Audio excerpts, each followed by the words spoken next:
Welcome to Game Club, the podcast that's like a book club but for video games. I'm Dan, the biggest, baddest podcaster on Block G. I'm Catherine, the hapless minimum security prisoner. And I'm Charles, unnecessarily cruel prison guard. Welcome to episode 12. This week we played Prison Architect. Catherine, do you want to give us a brief overview of what Prison Architect is? So Prison Architect is a top-down kind of resource management game. You have to build and run your own private prison. I assume set in the US because of various kind of cues, but you know, it's pretty non-specific. You have little prisoners that run around, you control the guards, you hire staff, and of course you stop them from escaping, which is kind of the main goal of the game, along with sometimes killing them. And you abuse their human rights. That's the important one. That's my favorite part. Yeah, definitely. It's published by Introversion Software. It was originally released on the 6th of October 2015. However, it did have a very, very long alpha that kind of led the charge of being one of the first games to have that kind of alpha where it took feedback from the players. And I want to give a very special welcome back to Catherine. You're back. We missed you last week. Yay! Yes. No, I'm very happy to be back. And, you know, very happy that we chose this game as it's addicted me. So I have a lot to say. Excellent. Well, we'll get to your thoughts and feelings on Prison Architect after we get through our Nerd Week. Charles, you're up first. What'd you do this week in your Nerd Week? I did so much stuff. There was a lot of nerding going on. A big one for me is that I'm part of Wargaming Association, where I help organise tournaments. Now, chiefly we've done this in Queensland, in Brisbane and Townsville, but we're now expanding south. So one of the guys who has a lot of the terrain is moving south. He's moving to Wagga, so convenient. So I'm going to have access to a lot of that. So it literally has the terrain. Yes, the terrain. The terrain's the biggie. So, yeah. But I've also reached out to a local Melbourne terrain company called Knights of Dice, which do, I think, probably the best MDF terrain in Australia, which is super exciting. Their stuff is amazing and really unique. And certainly if anyone listening is interested in terrain, they should check out Knights of Dice. Anyway, I reached out to them. And they've supported us in the past because we raise money for Soldier On. So they got on board and gave us a bunch of stuff for our charity raffles that we run. Anyway, I reached out to them and they've provided a couple of free bundles of terrain worth about $500 to help get me started. Nice. Starting up a Melbourne cell of wargaming. So I'm going to start it out of the garage to start with, and then expand. I'm going to hit up a local shop for gaming space and just crack on and build some tables. It's really exciting. Nice. Yeah. And have you told Emma about the garage? Yeah. So I brought up the garage thing, and she's like, no. And I'm like, yeah, but have you considered your garage being a full gaming man den? Still not that impressed. So, I'm working on it. Okay. I think I've come to a compromise. I think it's because she wants to use it to park her car, which seems unreasonable. Fair as a garage. Right? See the logic. Madness. So I think the compromise will be tables, right? Stick with me, that withdraw up to the walls that I can then flick down using hinges. God. And then I can flick them up and she can park her car, or I can flick them down when the car's not in there and my car will just stay out on the street. See, I know how this is going to end. Yep. This is going to end. She gets home. It's been a long day. And there's just this tiny, help, just this tiny little voice. And she looks over and you've trapped yourself in one of the tables. The hinge is flicked up. It's caught you with it. And you've been there for hours. That's what I see happening very clearly. No, see, I see Emma driving home, opening the garage door, and then the tables being down, and just her driving through. What the hell, Charles? And you go, well, we had to call it short in the last game. Like this, we're in the middle of a battle. We can't disassemble the area. Yep. And her just not giving a fuck and flooring it. Yeah. Both of those are likely scenarios. Either of them. Yeah. Either way, she goes away for 2 weeks soon. So joke's on her. I'm just going to do whatever I want, and we'll see what happens when she comes back. So you're going to be a party to this, Catherine. Listen to the podcast. No, she doesn't. She's never listened. She hates everything I do. So, joke's on her. Brilliant. Yep. So, Catherine, you're going to help. You're going to be in charge of the circular saw. Oh my god. Okay, Yeah. well this is your own fault for a lot of reasons.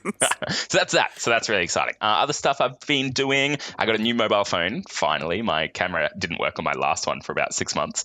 So I got the S8, which is a very nice phone. And of course, it also comes with, if you paid a little bit extra, the Samsung Gear, the really simple VR headset. So I've been playing around with that, and I'm finally part of the VR community, if not the really sad one for posers. But you know what? That's all right. I did notice you friended me on Oculus, and that's how I knew you had a VR thing finally. That's how it goes down. The friending, it gives away everything.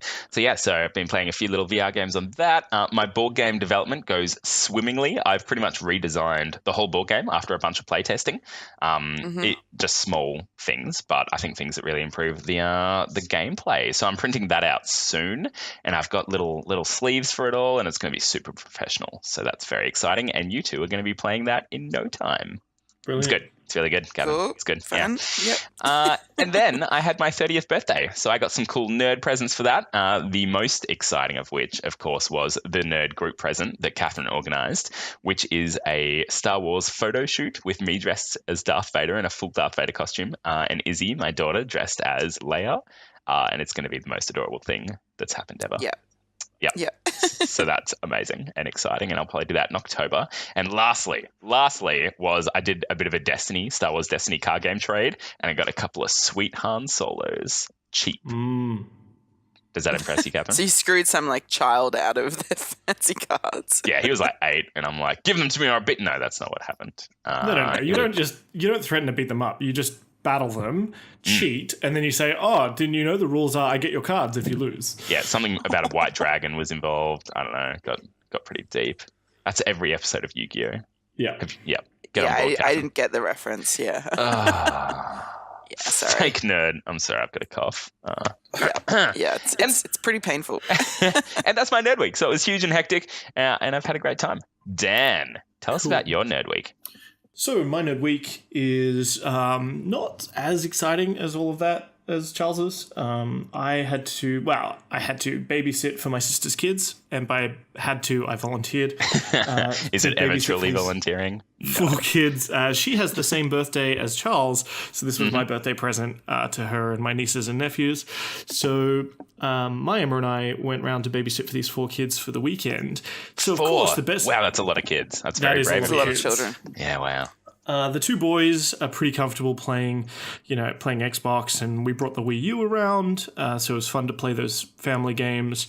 And the sort of 2.5-year-old is competent enough to hold an iPad, so that works. You give her the Wii U, and she just mashes it, trying to pop all the bubbles or create platforms to maybe help her brothers. In real terms, though, ends up blocking them and killing them. So it was a really good fun time. Played D&D over there as well. Tried to get the boys involved, but they just wanted to play Destiny and Yoshi and Super Mario. Really not interested in playing board games that require reading and or maths. No one's surprised. That's because D&D's boring, Dan. Don't break his heart, Charles. Don't break his heart. And apart from that, been getting back into Guild Wars 2, as there's a new expansion coming out soon, and it's a bit of a fun game to play while you do something when we're not playing Prison Architect. Yeah. Oh. Catherine, I would love to hear what you have a whole month of Word Nerd Weekend. I do. I was just looking through my diary because apparently I forget things as soon as they happen. So I went to... I've had lots of work on. I flew to Canberra for a friend's 30th birthday, so it's just 30th season. I also then flew to Sydney for some awards this weekend. I wasn't nominated, but it was a really nice night. Did you get up when they called out awards and be like, I should have won this award. It was me. I was better than all of this. No, I was just quietly drinking and gossiping. Okay, and sending Snapchats. Yeah, basically. Yeah, incorrectly hashtagging. Yes, apparently. Humiliating myself with the hashtags. So I went to a VR session at MIF, which was really interesting. I think it actually used your phone, Charles. So it had Yeah, it right. had the little full headsets and headphones. Did they The films, steal my phone while I wasn't paying attention? Yeah, I'm really or- curious Yes. about your word Yes, they usage did. there. they had your model of phone. They have set up for Got you so you know, good. kind of big VR room. Yeah, you really told me. Yes. Yeah, they were just short films. It was interesting because obviously most of my VR experience has been with games, which are, you know, interactive by their very nature and have a very different format. And these were just short films that kind of took different attitudes to it. Like some of them you were on rails and you were moving around. Some of them you were in one spot, you'd look around, then you would teleport and be in another spot. Some were live action, some were generated. So it was just, yeah, it was really interesting to see where the field was going. And like, to be honest, most of them were pretty basic. I liked one or two, but a lot were just, look at this cool technology. But I think, you know, a few years from now, we'll be seeing some really interesting narratives, but everyone's just kind of playing with the tech at the moment. I also went to a thing called Deep Space Puzzle Room, which is based in Melbourne. I thought it was actually a VR experience, but it was closer to like an escape room. It was a little bit different. You were basically on a spaceship.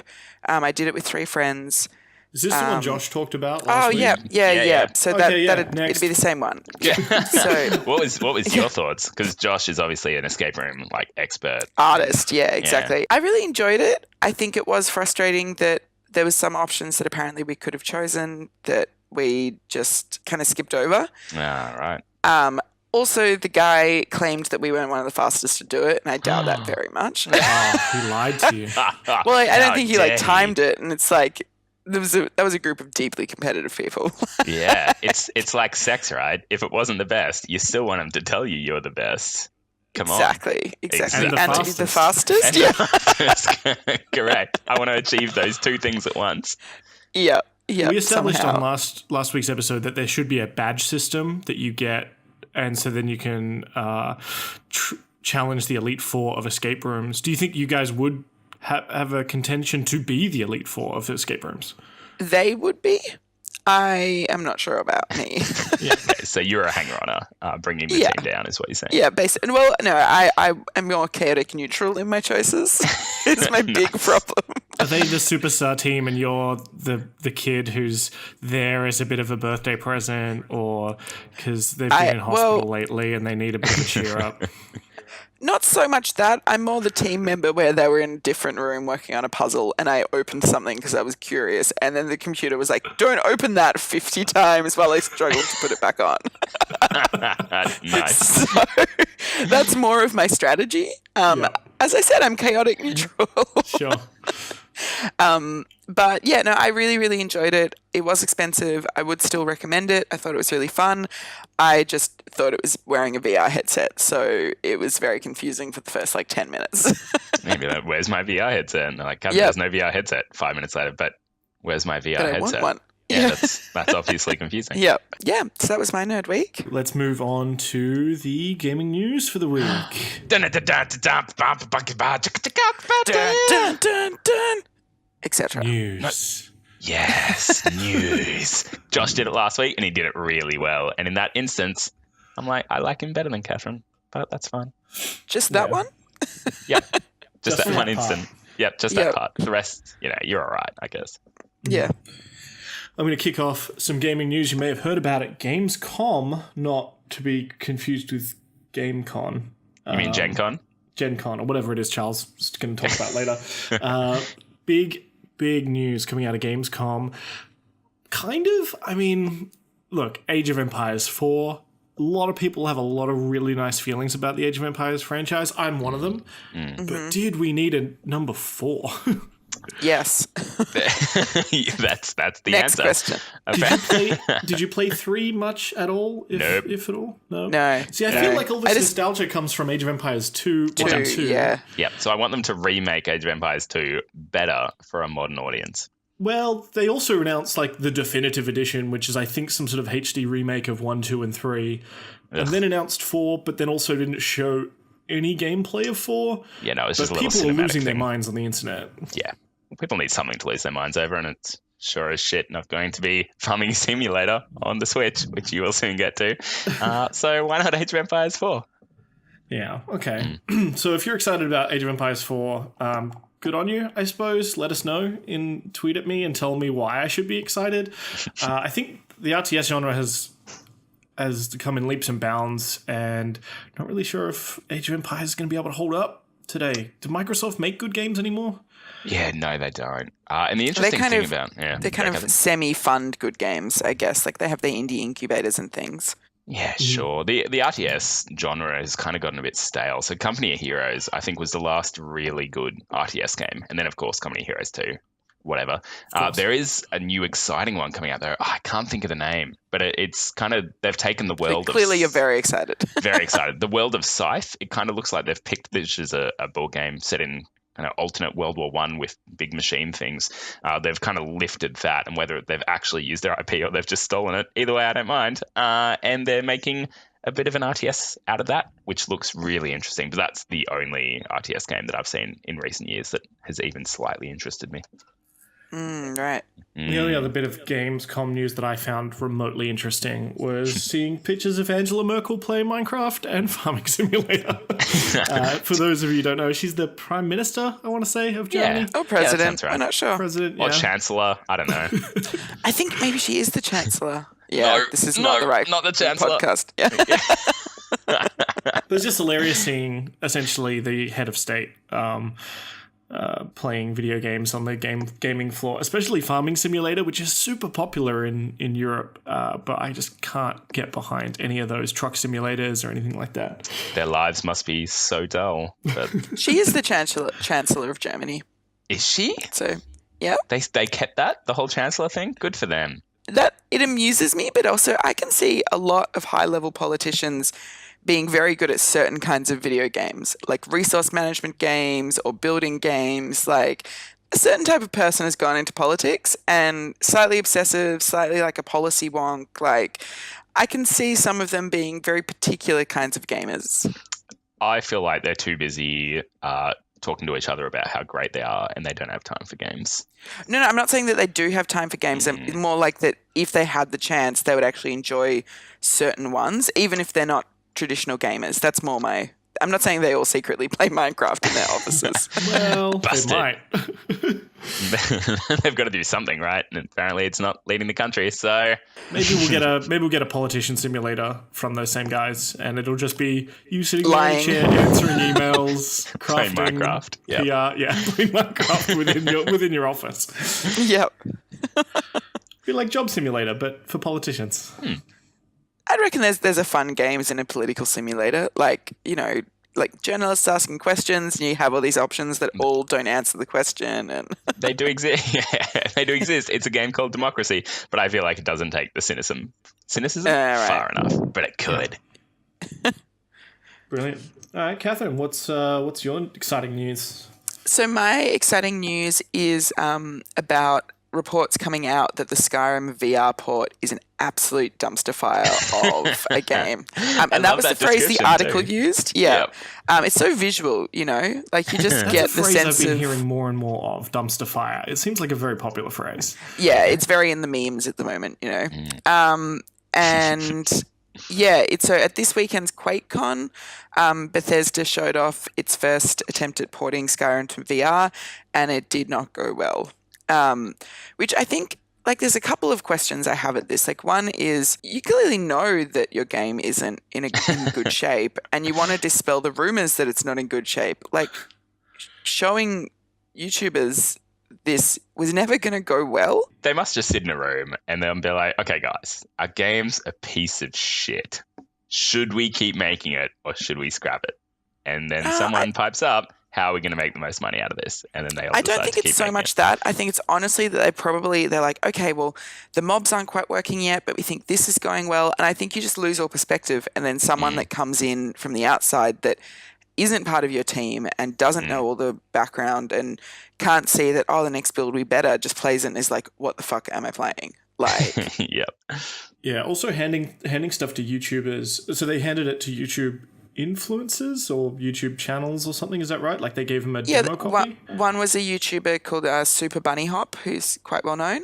Yep. And then there was a YouTuber called Dreamcast Guy. See, I feel as well that a lot of the time YouTubers are going to go to the extreme, especially if something's wrong with the game, to point out those flaws and make it a massive deal. I haven't seen what this footage is like, and it could be actually super terrible. Oh, it sounds pretty terrible, Dan. Yeah, I just think it's a shitty marketing move. Well, I think it's almost not the opposite, but yes, teardown videos do get a lot of views and get a lot of press, but these guys were chosen because they liked Skyrim and they wanted to talk about it. They were probably primed to be positive about it if anything. But it was interesting reading all the problems because a lot of them just read like problems that a lot of games being either made for VR or adapted to VR are having. Yep. Like, you move through the game via teleporter. And it's like, that's really jarring unless you're playing a very particular kind of game like Job Simulator or whatever. The idea of running through the wilderness, but you're like, little teleport is not how I want to be playing Skyrim or any other kind of open world game like that. Like, I think they need an auto run like you used to have in WoW, where it's just, okay, like any way I turn my head, I'm running, this happens, and it's like just a little toggle on your controller. I get that, but I think that is part of the problem why they don't use a running thing. It's not you pressing a button or like having an auto run. It's the feeling of your eyes tell you you're running, but your body isn't. It may be a motion sickness issue. Yeah. I think it definitely is. Yeah, and just combat being really hard. So the example that one of the reviewers used was in the normal game, if you were jumped by like 10 bandits, in this you're jumped by like 1, and they're really, really easy but still really hard to kill because the controls are garbage. And yeah, I guess I found it, one, it's a shame, but also it is always fun to see a proper fail of a port or a demo. And I guess also, people would be going through their back catalogs looking at what they can put on VR. Like, as well as people making original games, it's a lot of people, going, how can we monetize this old game or this new game of ours? And I guess this is just showing that still comes with certain risks. Yeah, I think that we're going to see a mirror of what happened, and it continues to happen. Not so much anymore, but with the movie industry and 3D. With 3D films. Yeah, so a lot of people are like, oh, we film this film normally, but 3D is so hot right now, we're going to aftermarket 3D it. So it kind of looks dark and it looks weird, but we can say it's 3D and we can charge more. And we're going to say at the top of the show that it's called Real 3D because that's the name of the production house that adds the shitty 3D onto it. Yeah. Compared to stuff that's filmed in 3D like Avatar, for example. I think video games that are designed for VR will probably work a lot better than trying to tack on VR afterwards. Just, as you said, to look at that back catalogue and go, how can we squeeze this juice a little bit more? Yeah. And Skyrim's kind of the poster child for that. Everyone's making fun of it like, oh, it's going to appear on Switch. Oh, it's going to appear on VR. Oh, it's probably going to appear on those little Game & Watch things you get out of cereal packets. Like, Skyrim is just done to death now. And Bethesda needs to let it go. Special editions and like HD editions, and the whole thing's a little embarrassing. They've burnt their market. Yeah, they need to let it go. Look, amazingly though, it's probably still the best freeform medieval style RPG out there. Like 6 years later or however long it's been out for. Yeah, what about The Witcher? Well, Witcher's not freeform though. Yes, it is, Charles. I disagree. In regards to the variety, I have. I've played Witcher 3 extensively. Right. In regards to the variety and kind of freedom that you have in your character building and who you can be as a character, I feel like you're a Witcher. That's you are. Okay, I kind of get what you're saying. You're playing one person's thing. Yep. So sure. there, eat your words. Point proven. What's interesting is if we can go off on a tangent on Skyrim and RPGs for a moment, that we may cut.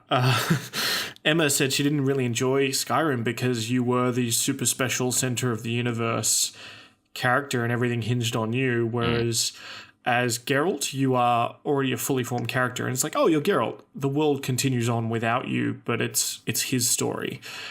Compared that to you are the chosen dragonborn, and nothing seems to happen without you. It's just a very different kind of perspective in those games. Yep.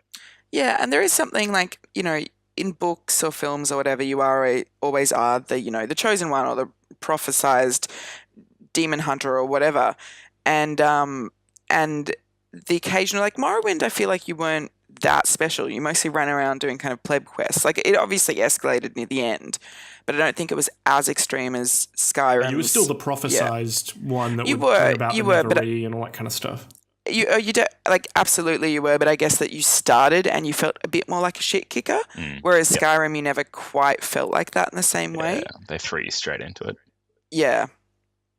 But that's because people have less, like their attention spans these days are less. So really that's an issue of the customer. But then the chicken and the egg scenario with computer games, something we don't really have time to get into. Sure. Yeah, carry on. Very good. Save that for Game Club nights. Yeah, that's it. So my news, following the trend of conventions, apparently it was the week for it.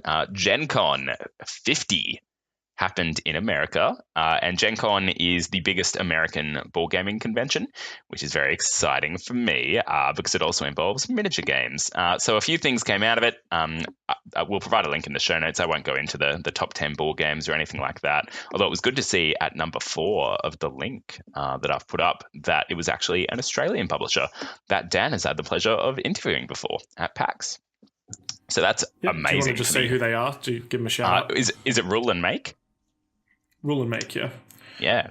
So that's amazing for an Australian publisher to do so well. Congrats. And really put their foot forward at Gen Con. So that's great. The two big things for me that came out of Gen Con was that Rising Sun, the Japanese style Simon or Cool Mini sounds like Seaman, Cool Mini or Not board game that I kickstarted recently. That was available for play, and all the reports were very praising, and everyone said that it played excellently. So that only increases the hype and excitement for me about that one. And the other big reveal was FFG revealing Legion. Everything's got a Legion nowadays. They're big on like Legions. the show, like No, so Legion is Star Wars Legion. FFG are releasing with the yawn. I'm like, how fun. You further, Catherine. Great. You'll play this, it's like and you'll more fucking Destiny love it. news. How exciting! So it's a Star Wars tabletop miniatures game in a proper miniatures game sense, i.e. you have units, you move them certain lengths, you fire at each other, and all that kind of stuff. So people have wanted this for ages. So it's like X-Wing, FFG but with units? Yeah, correct. And on a larger tabletop. So people have wanted this forever. And it was kind of, I guess this has been in the making for a while. And it's finally going to be here in probably late 2017, more likely early 2018, depending on how long it takes to ship and stuff. But either way, I'm going to get deep into that. I've already got plans for tables. I'm building for it. So wait out to hear news about in my garage about Star Wars Legion.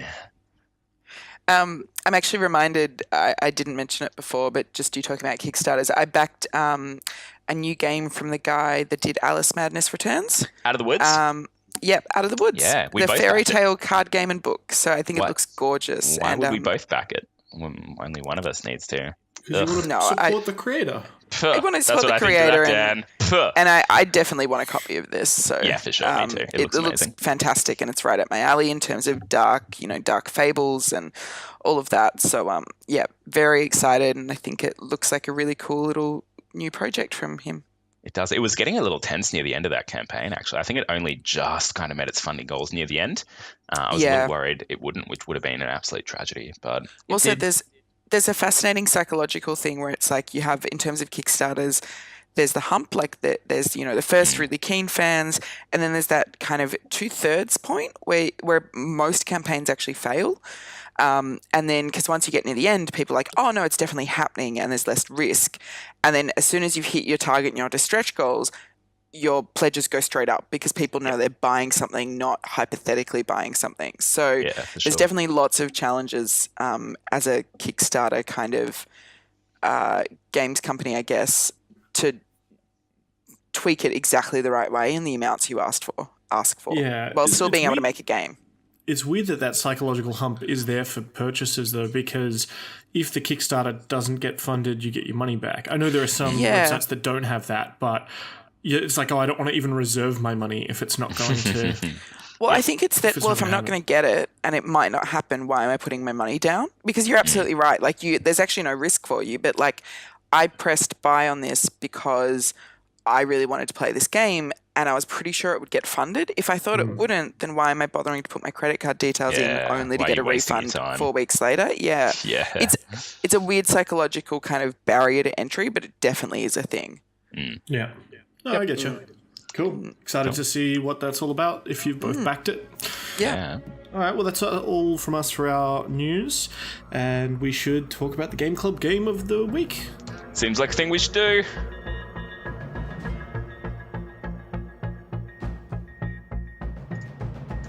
So, Prison Architect, as Catherine mentioned at the top of the show, it's essentially a city builder, but you're building a prison, and you have to manage the prison from its staff, guards, janitors, where the walls are, how many cells you've got, how big those cells are, and it's all in this sort of cartoony graphics. It was released in 2015, developed by Introversion Software and Double 11, won a bunch of awards, like the BAFTA Games Award for Persistent Game. I don't know what that really means. It's on PlayStation They tried 4. really hard. They just persisted. Or maybe it's for the fans that persisted through the alpha stages. Yeah, possibly. Yeah.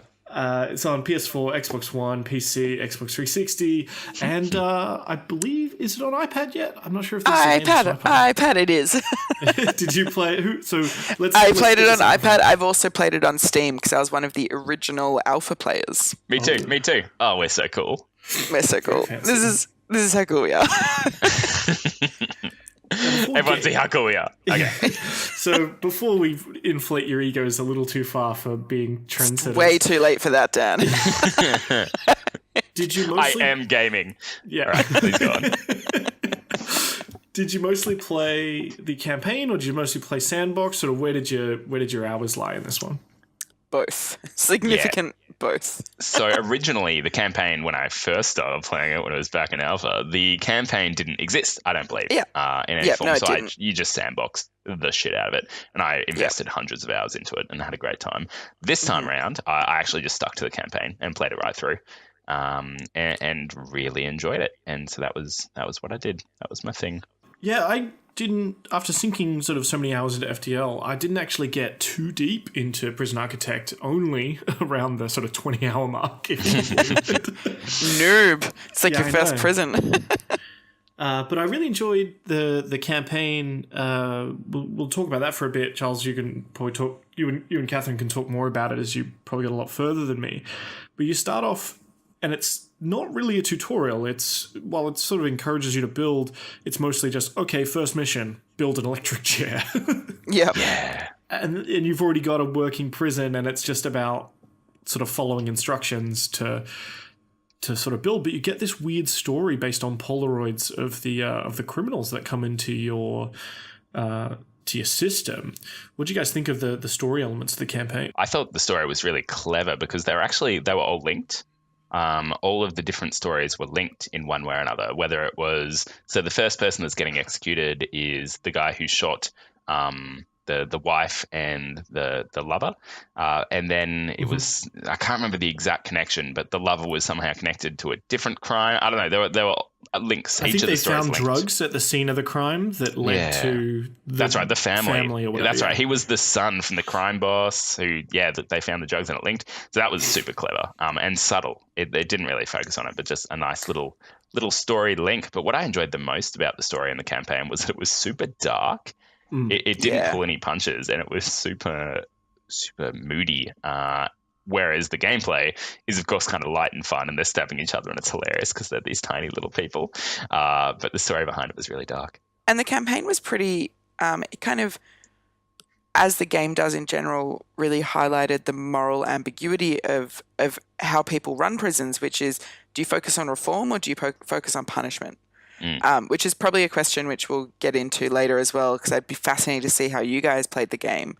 But the campaign definitely started to introduce some of those ideas, like, okay, you have to put your prisoners through a certain amount of like after school classes and blah, blah, blah. But also here you've researched this extra, punishment level. And which one is more effective at controlling them and reforming them and getting them out of the prison, or just locking them down and keeping to earn money off them. Earning as much money as possible, yeah. Yeah, so I mean, I think definitely it's a game that it's really fun to play, and also it makes you step back and think about the prison industrial complex, and that's a pretty big ask for a little simulation game. Yeah, it achieves a lot for what it is. Yeah, certainly. Yeah, especially one that has, as Charles mentioned, these sort of cute little graphics. And even when they're stabbing each other in the showers, there's sort of cartoonish blood spurting everywhere. And you're like, oh, this is hilarious. This is a little cartoon. And then it's you see the Polaroid of what happened, these shirtless tattooed mobsters, and why they're doing this because of some sort of family gang thing. And then you're like, yeah, this is not a great system. Yeah. I played a bit of the sandbox. The sandbox just dumps you right in, though. It's just, here's a blank space, build a prison. Yeah. And as you said, there are those sort of different ways you can do it. A lot like other city building games where do you just build slums and that's and you maximize population and money that way, but everyone's really unhappy, so you have to build more jails? Or do you try and build this utopia, but you can't fit that many people in and it's not as cost effective? I'd be interested to see what routes you guys went. So I had a mission 5 of the campaign is pretty much that blank slate. And so I gave myself a new challenge, which was I wanted to build an only indoor prison where they never got to see the light of day. Jesus. And I didn't, I went to a bad place. And then I also didn't want to give them individual cells. I wanted to maximize the dormitories. Cost. And no, holding cells. So I only put them in holding cells that I had rows and rows of bunks in, with like tiny group toilets and showers at the back. And I'd fit 50 prisoners to a minimal space room. And wanted to give it. We played very different games. I wanted to give myself the challenge of how horrid I could make this prison while keeping them under control. And so I had my guards with tasers and body armor and packed people in like sardines, and it was amazing. How did it go? It went really well. But because I've also played the reform prisons, and you build nice luxury cells and you reward people for good behavior and all that kind of crap. And look, that works. And that works really well too. So both systems work, but you have to play them in a different way. And obviously you're making different moral choices when you do that. So I thought that was really clever. And I purposely did that at the end there, not because I'm a sadistic human, kinda, but also to see if it would work, and it did. It was great, and I enjoyed it. And I think that's the thing. There's no right way or wrong way to play it.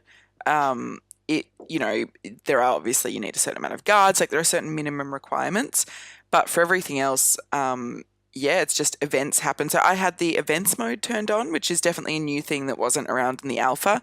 And I felt like that kept the game kind of humming along a bit more for me. I'd be like, okay, everything's going well. I've got the right number of canteens. All my cells are locked down, and then Godzilla do regular attacks. Searches. Regular searches to stop escapes happening, but then there's a virus that goes around. Or then I have to take all the radios out of every cell. Or nice. I didn't have that turned on. Maybe I should have. Interesting. Yeah. It really added a lot to it, because I think it added that tiny bit of story that was missing. Obviously only the smallest bit, but it was just a call coming in from the mayor or a call coming in from, the governor or whatever, saying, oh, this is happening, you need to do this, or it just kept it chugging along that things would be fine, and then everything would go to shit. And also slowly upping the types of prisoners I took. I really enjoyed that. I started with my minimum security prisoners, and then I just kind of slowly started increasing my intake of more dangerous ones to make the prison kind of harder to run. Do you get more money for higher security prisoners? Yeah, but the terms are usually longer, I think, as well. So you don't get the turnover, because you get money when you get new prisoners as well. There you go. See, you also get more per day, though. So there's not as much turnover, but you do having a maximum security person. Also, to be blunt, they're more likely to die than the minimum security ones. So I think money wise, I think money wise, it definitely works out better to have the maximum security people in there.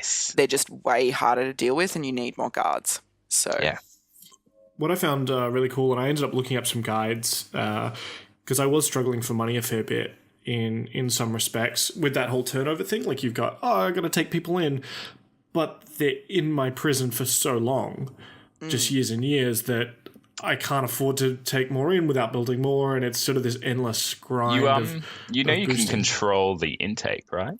Yeah, but if I didn't take more on, then I wouldn't be getting more money. Yeah, gotcha. Yep. and at least until I was able to build a workshop, and then I just put them all to work and just making birdhouses or license plates or whatever it is they do. And it's like, oh, I can make money from my prisoners. I'm sure this is a commentary somewhere, but it's really useful.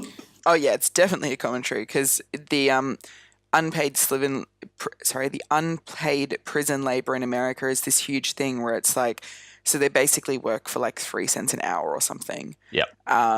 And they undercut labor costs in the states that kind of have prisons that produce items because obviously they pay them far, far less than you have to pay real workers. So they're kind of the illegal immigrant equivalent, except that they're prisoners and they can't leave. Totally legitimate. But you're giving them skills, Dan. You're giving them skills. It's cool. Yeah, I don't have a problem with it. Oh. Loose. Yeah, no, it's definitely a worry in terms of you kind of look at the logic and you're like, this feels, I know that this is a real thing, but I'm going to put them to work anyway. Yeah, because you kind of have to, because otherwise your prison's going to go under. So it was those great pressures that really made you make some interesting moral ambiguity choices, and I appreciated that.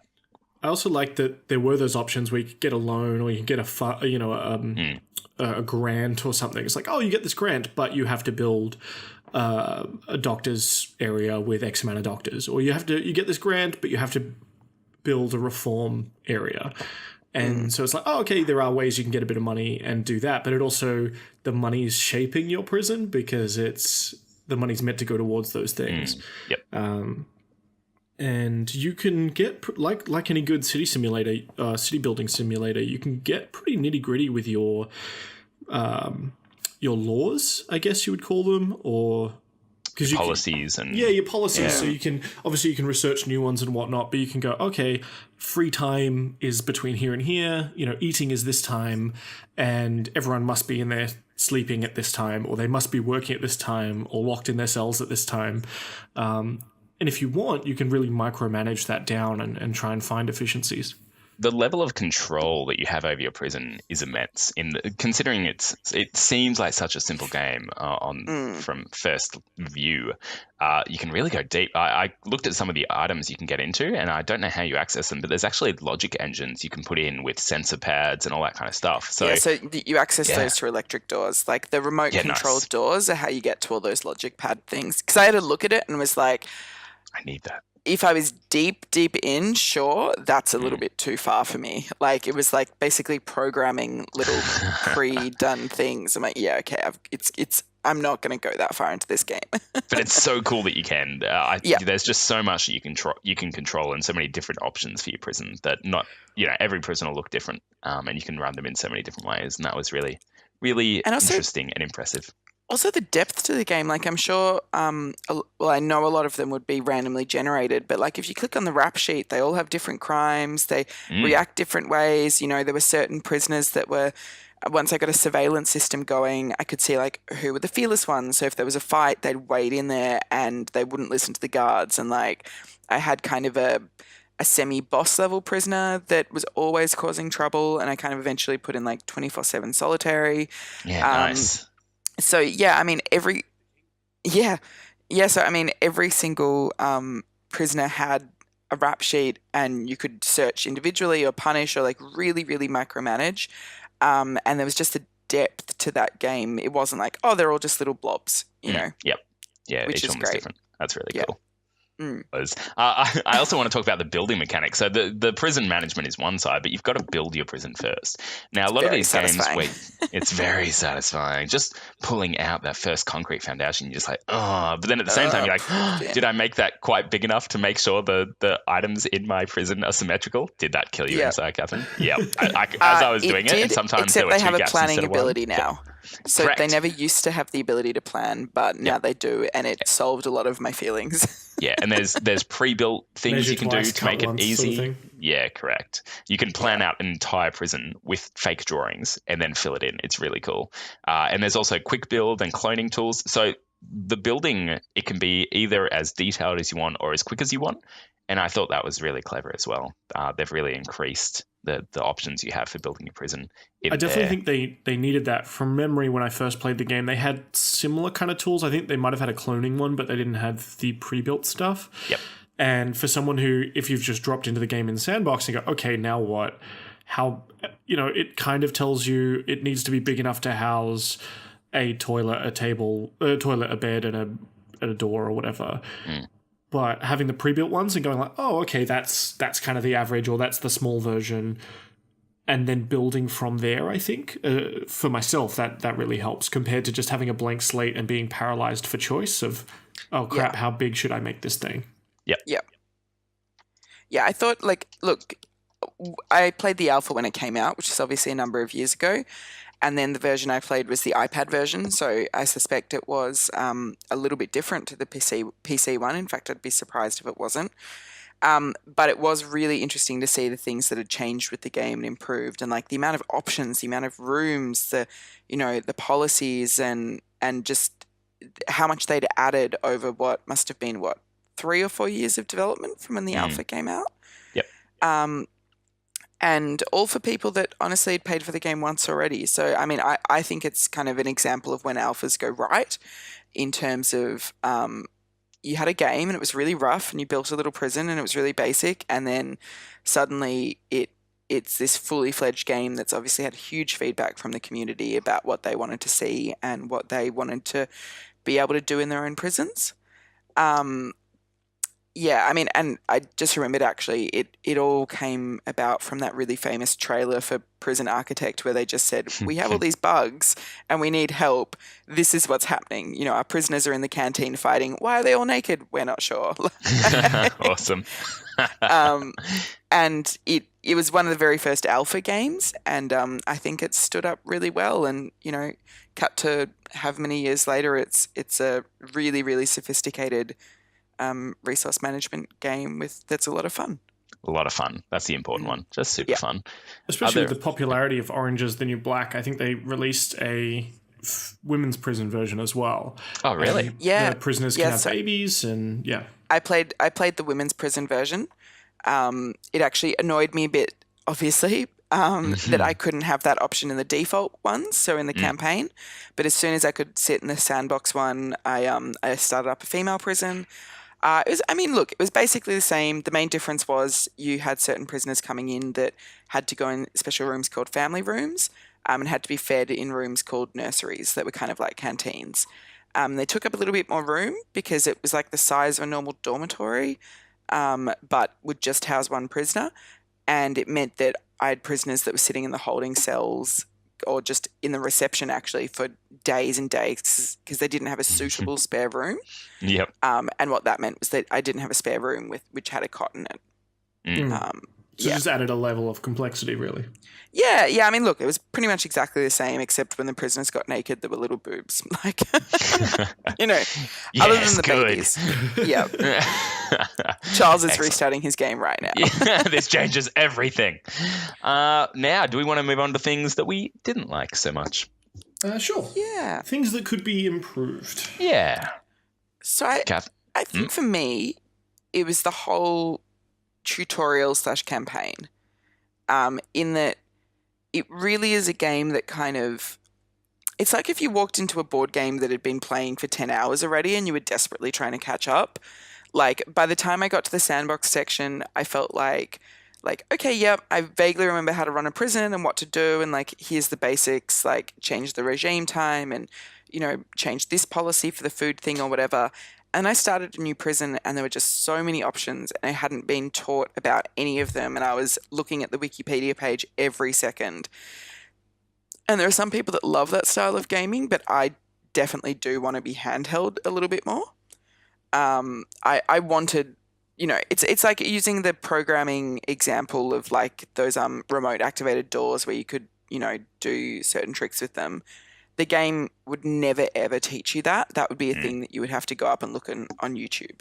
It would never, it would never and didn't have little sections about how to build different aspects of your prison or how to, use the surveillance tab or any of that. It just pushed you straight in, and I felt like I drowned a little bit as a result. Fair enough.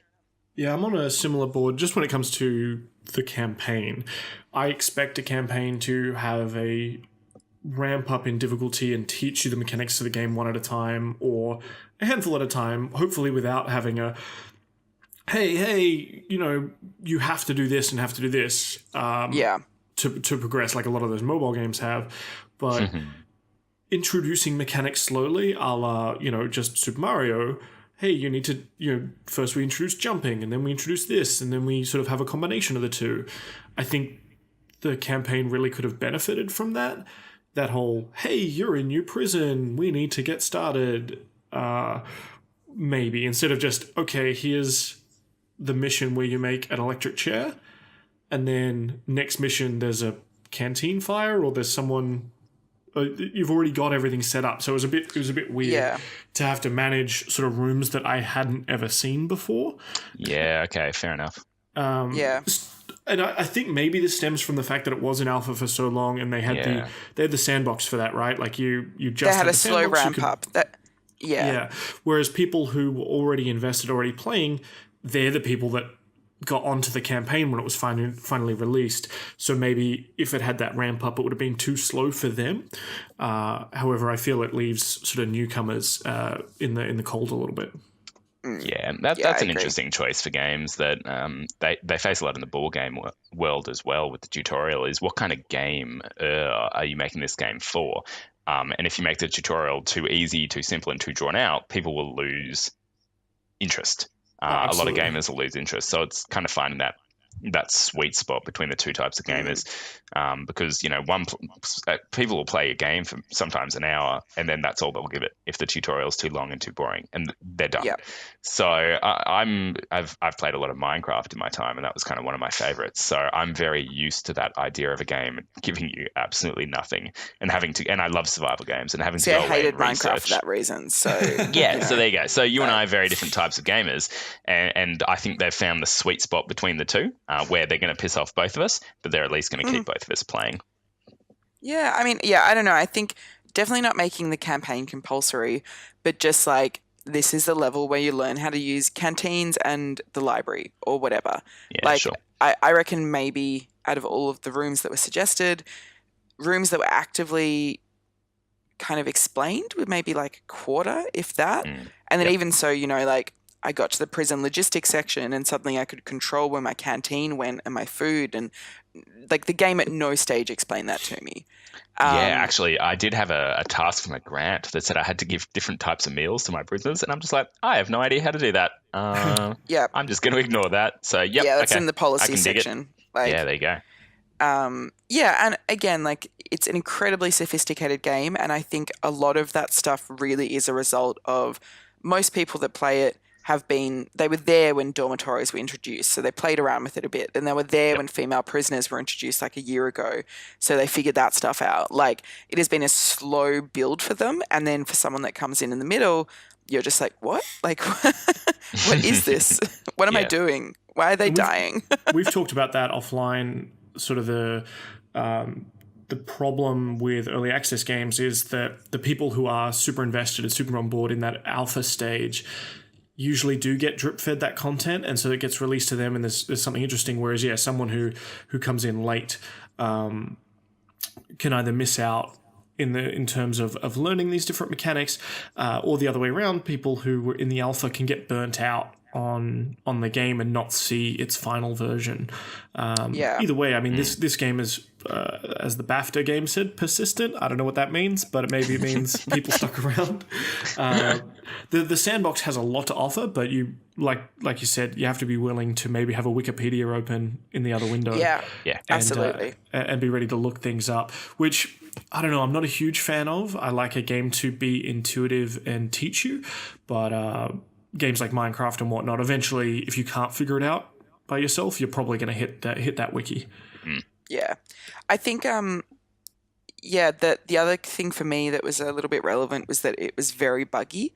And, the UI was pretty clunky in a lot of ways. And I have this weird, like, I pre-built a canteen and then that pre-built, like, little ghost thing of like where everything's going to go has just stayed there, even though it's now a fully functional canteen and has been for, half the game.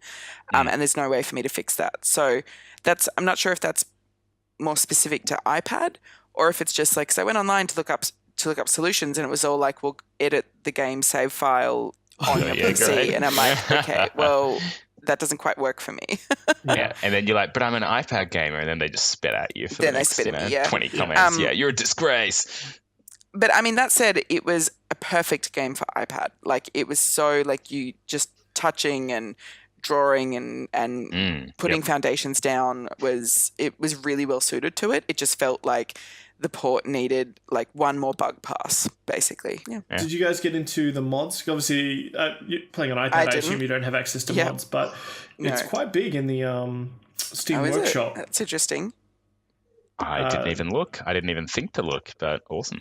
They have a lot of customization tools. I think people have gone and made... I'm just trying to look up some of them now. I remember seeing some when I was logging in.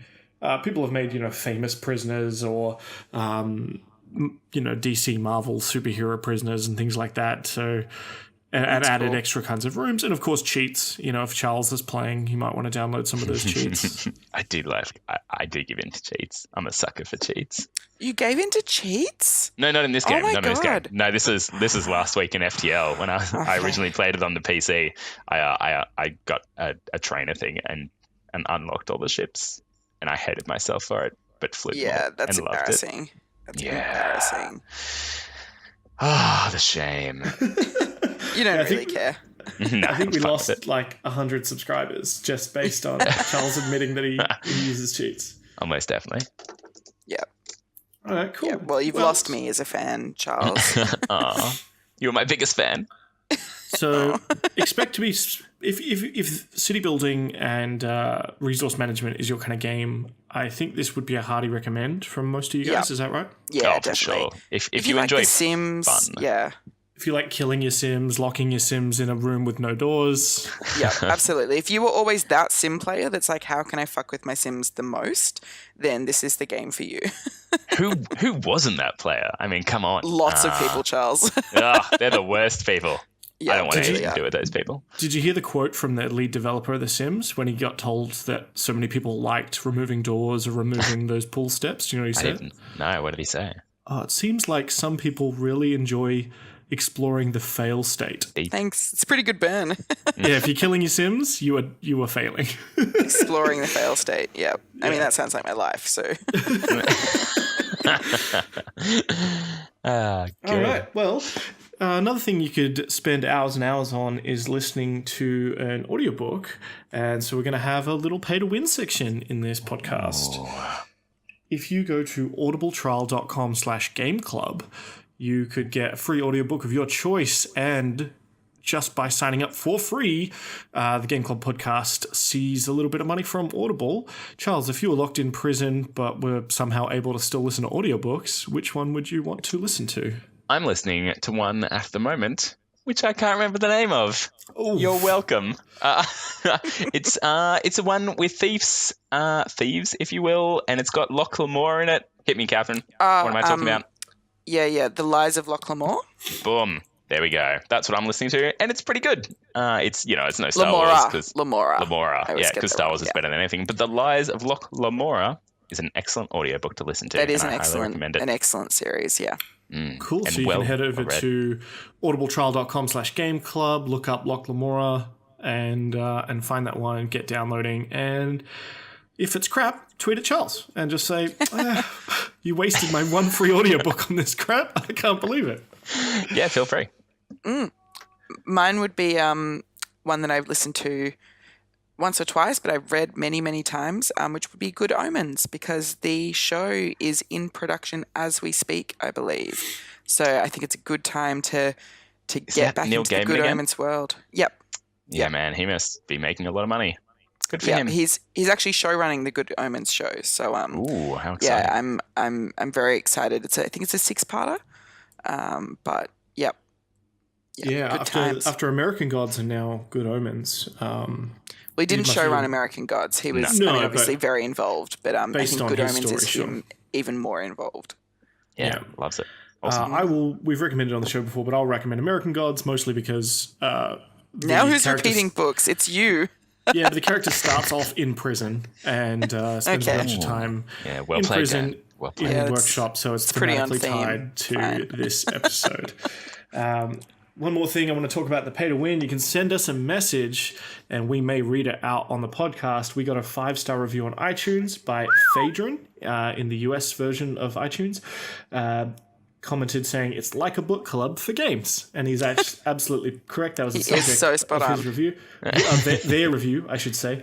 And they said this podcast does everything right. So thanks, Phaedron. That's kind and possibly incorrect. I think they made you. that comment probably based on the episode with Josh in it. So maybe we should. Interesting. It's fine.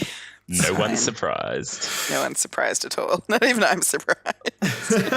So thank you, Phaedron, for that comment. If you have a comment you want us to read out on the podcast, the best way to do it is to leave us a 5-star review on iTunes, because then we're probably going to read it, or you can send us money and I'll probably read it out as part of some kind of advertising sting.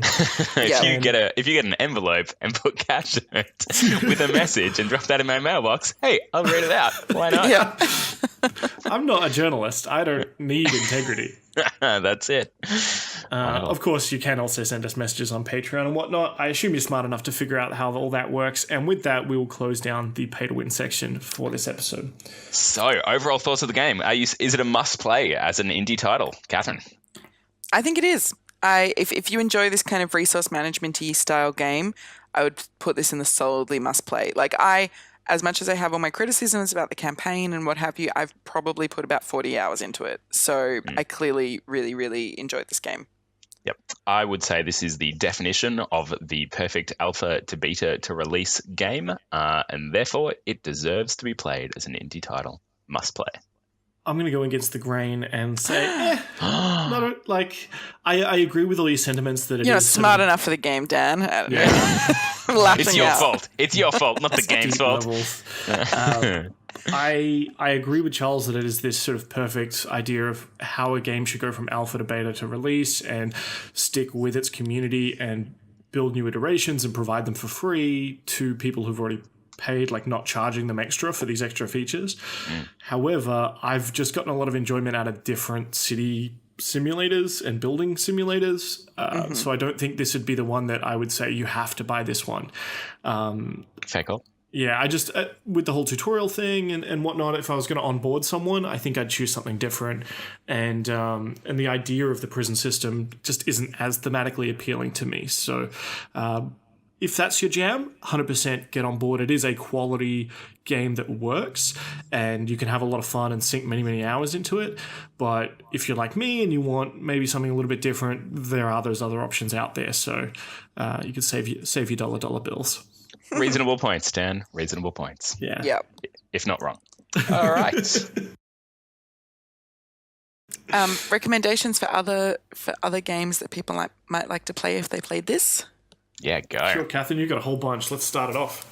Well, I think my first one is Fallout Shelter, because it's a very similar kind of resource management style game with little people that you control and that you build up. It's a little bit less punishment based, kind of. You still punish them.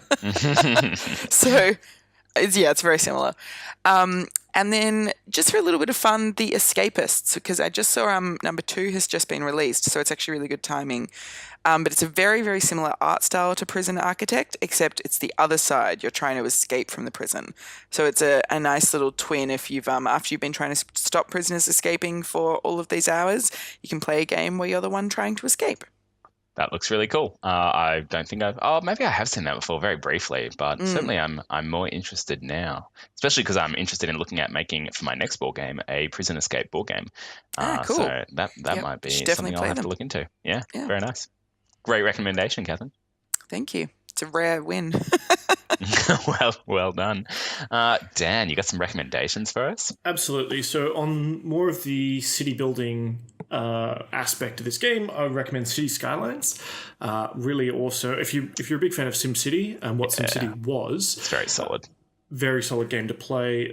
Huge iterations coming out all the time. A lot of management you can really drill down in, and again, it doesn't have much in the way of sort of a campaign, but it does build up like, hey, now you're going to start building neighborhoods, and then you unlock better types of neighborhood or better types of industrial area and things like that. And so you start expanding outwards. Yeah, I feel like the name for that game is a misleading title. It should really be named Sim Highway. Because the biggest challenge of that game for me was making sure the highways worked and the cars didn't just jam up all over the place. And Prison Architect gives you sort of an insight into, wow, the prison system's kind of messed up. City Skylines gives you an insight into, wow, traffic management's really hard. Yeah. and next time you're in traffic, you'll feel much better about it. Those arterial roadways and sort of setting up ways for people to do it, and also giving people off ramps, and then going like, why are you taking that? That's a bad way to navigate. Why, you NPC? Because someone's never taken a wrong turn ever. Exactly. How dare they? Yeah, very good. So that's a big fun in one. If you want sort of that big macro scale city builder, the other one I wanted to recommend is Evil Genius, which is more of a base building, almost like a dungeon keeper style game, but you're a stereotypical evil boss, evil person from like a James Bond movie. So you can be sort of the bald guy with the scar, or the weirdly oriental one, or the crazy femme fatale, and you build a base with your minions on this island or in a hollowed out volcano, and you sort of have to manage all their research and the missions you send your goons on, and evil good guy heroes breaking in, trying to undo your evil plans, and managing power and other assets and things like that. So that's another fun one if you want to be sort of like that comical but dark side game. Now, I want to play all of these games. So the game that I'm recommending, RimWorld, I'll briefly touch on. I have recommended this before, but it actually uses, I believe, the same engine as Prison Architect. It looks very similar. So I can only assume it's either made by the same guys or they grabbed the engine off them. And it's essentially Prison Architect, but instead you've crash landed a group of survivors that have crash landed on a planet, and you're building essentially your base on this planet and trying to survive. And the other one I'm going to recommend is an old school title called Theme Hospital. Now, if you've somehow not played Theme Hospital, you are cheating yourself of I haven't. a pillar of gaming. No. Stop the podcast. You're out. I actually just clicked through to Evil Genius, and that was one of my favorite games going up. Like, I have not thought about that game in years, so I'm totally going to boot that up and give it a go. Why don't we maybe look at that as a future game that we play after we've done a few different ones. But so Theme Hospital, like Prison Architect, but you're making a hospital and you've got sick people coming in and you're managing all the different rooms and trying to heal them and the hilarity that ensues. And that is our game recommendations. I want to touch on Theme Hospital and just sort of expand on that a bit. You can't let it go. It's too good. It was given away for free on Origin, which is EA Games' thing. Yeah. Or, if you did own the original CD but lent it to a friend and they lost it, you could also maybe just get it there. That's one way to get it back. Maybe never. No, I did. I did play Theme Hospital. I'm back on board. You back on board? I played the shit out of that game. Yeah. Yes, good. I actually downloaded, after I got Theme Hospital on Origin, you can get an update, an unofficial update called TH Core 6, and that updates the game so it'll run well on 1080p monitors, and it adds a lot of functions like save states and things like that, and speed up and slow down time. That adds sort of those functionalities we've become used to in these kind of games. Yep, that didn't exist in 1997 or whatever. When we played this Bullfrog game. was making it or whatever. And on RimWorld, there's something out there, I think someone's shared it to me, it might have gone around your kind of forums, Charles, where a group of people, because RimWorld is a single-player game, but they would play a day's worth, save the file, send it to the next person in their friendship group, and they would play a day's worth. That's really cool. And then sort of give recounts to each other of what happened. And so you'd boot it up and be like, why is half the survivors dead? And that's it became an interesting way of playing a game. One of you might be evil, killing off your survivors or sending your least favorite survivors out to do all the dangerous stuff. It's always me. Yeah. So just that aspect of it kind of intrigues me of checking out RimWorld. Nifty. Cool. All right, well, that is the end of our discussion for Prison Architect. But we have a very important segment that everyone loves coming up next. It is the quiz. The quiz! All right. Oh my god. I thought we were going to skip the quiz. You're getting really tense. After my epic victory last week from the quiz, By a million points, I think. By a million points, I destroyed Josh, and it was the best thing that's ever happened to me. It was such a comeback too. It was beautiful. So He's this probably week still sad about that. Yeah, almost definitely. This week I am the quiz master, and because of the prison theme of Prison Architect, we're going to have a quiz about prison slang, which will be wonderfully hilarious in our very white middle class worlds that we exist in, and we'll see how we go. Now, Catherine might have a slight advantage in this. We'll soon find out, but. Here we go. So I'm going to give you 3 options for each one, and you'll get to pick. And you obviously both get to pick, and I'll tell you if you're right or wrong, and points will be had. So for our first question, prison slang, a cowboy is one of the following: a smuggler, a dangerous inmate, or a new correctional officer. Catherine. New correctional officer. Ooh. Dan. I'm going to say a smuggler. 1 point, Catherine. Ooh, using her skills. You're pretty bad. Is this because Catherine did time that I don't know about? Or? Quite possibly. We established that I had a dream where I left my house for the rats, and I'm like, it's their house now. So I don't know that. You wouldn't do great in prison. The slang probably wouldn't help you so much. Yeah. No, I think it's probably because I've worked on a prison-based TV show, is what Charles is implying there. Probably what I'm alluding to. If Dan ever listened to the crap that comes out of your mouth, maybe you'd know that. Yeah, but he's chosen not to. That's fair. All right. 1 point, Catherine. 0 points, Dan. Backdoor parole is taking a communal shower, dying in prison, or taking a dump. Catherine. Well, can't you go with Dan first? I always go first. Dan, over to you. Catherine, bowing under pressure. Backdoor not bowing parole? to pressure. Backdoor parole. I can tell you. Oh, I think it's dying in prison. Yeah, I'm going to say it's dying in prison. There we go. Point each. Catherine on 2, Dan on 1. I'm just saying, Backdoor ask parole Dan is dying first in next prison. time. You're ridiculous. All right. Has to be fair. Roadkill is prison food, cigarette butts, or toilet paper. Catherine. I'm going to say food. Yeah. No, Catherine had to answer first. You both going. It's food. You're both going prison food. Roadkill is actually cigarette butts, i.e. when they're out working on the roads, they pick up cigarette butts and bring them back. See, that's an American thing, though, because Australians don't do the thing where they force you to go. Did I say it was Australian prisons, Catherine? No, I'm just saying. It's just trying to negate your obvious advantage you have for spending time in Australian prisons. Clearly. All right, so 0 points for both of you on that one, but Catherine is at 2, Dan is at 1. Peels are your lips, i.e. keep your peels closed. Your jumpsuit, i.e. can't wait to get out of these peels. See what I'm doing here? I'm putting in lingo. Or your court case appeal. Got my peels coming up. Catherine. I'm going to say jumpsuit. Dan. I'm going to say the court case. Oh, Catherine jumps to 3 to Dan's 1. Oh, this is embarrassing, Dan. Most of this is just logic. I'm like, what would I slang it as? Yeah. If I was one of the youths. If you were terrible at naming things. Yeah, gotcha. Well, apparently it's a weird skill. I can pick other people's names. Prisoners clearly aren't that creative. All right.